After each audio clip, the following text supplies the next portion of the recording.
2015 turned out to be a boom year for the auto industry, despite some of the worst news about its practices in recent years.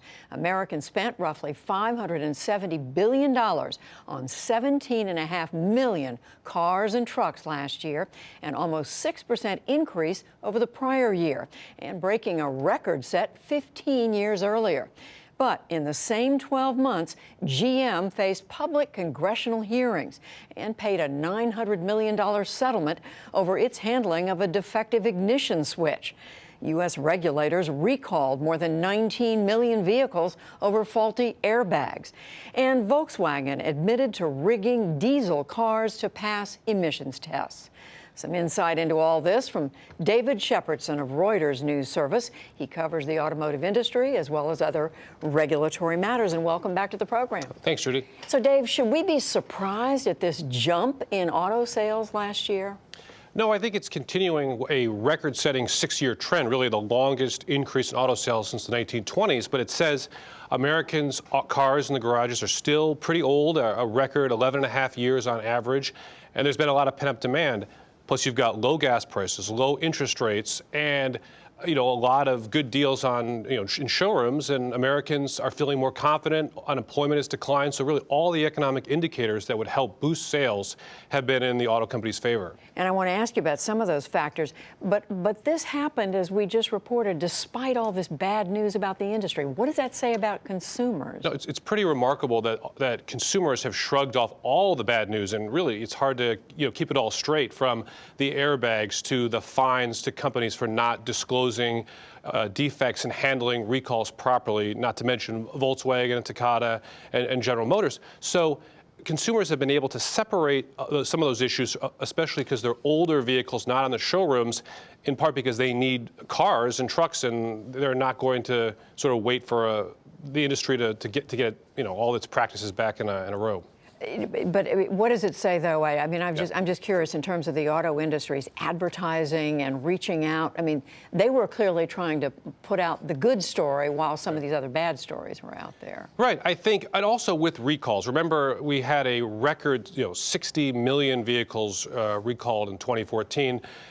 Last year, 2015, was the second highest. I think there's a little recall fatigue. Americans can't keep track of all the recalls. I mean, there's an onslaught. So I think people have sort of said, yes, there are recalls, yes, there are issues, but I still need a car. I'm still confident in my brand or the vehicle I choose to buy. What's interesting, too, is not just that people are buying more cars, but the kind of cars they're buying. I mean, bigger cars, SUVs. How do you explain that? Right, and not cars at all. In fact, as car sales declined and SUVs, pickups, and crossovers have spiked dramatically. I mean, take GM. GM sold just 30% of all vehicles in the U.S. last year were cars. I mean, and 70% were trucks, SUVs, and crossovers. Because these crossovers are car-based SUVs, get pretty good gas mileage, but they have the utility for people to haul more stuff around, get more kids in the back or dogs or what have you.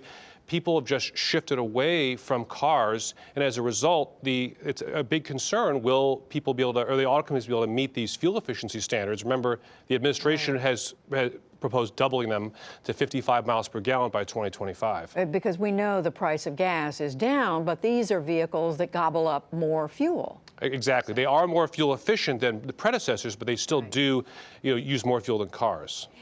Dave, what about the industry, the health of the industry overall? Does this say that this is an industry that's out of its slump and is going to stay strong for some time, or is this a temporary thing? I mean, what's your reading on that? It is a strong industry, and all the analysts think sales in 2016 are going to go back up, although there are some warning signs. Interest rates are going to start to rise again. There are a lot of used cars, peak cars coming off leases that will go back on the market, which is a concern. Will used car prices go down, make people less likely to buy new cars? But the bigger threat is the massive disruption from Silicon Valley coming to the auto industry through Google and autonomous cars, Tesla, Apple. These are self-driving cars, cars with batteries. Exactly. Still right. A small part of the market, but right. But down the road, fully electric cars with batteries with longer ranges, and people will feel more confident in buying those cars, and presumably gas prices will go back up. But the big question is, will people ultimately completely, revisit how they use cars for personal mobility. Will they share cars, not just in big cities? Will they not want to own a car? I mean, cars sit in driveways and garages and are not used 90% of the time. Are people willing to share cars and not perhaps actually take it home from the dealership?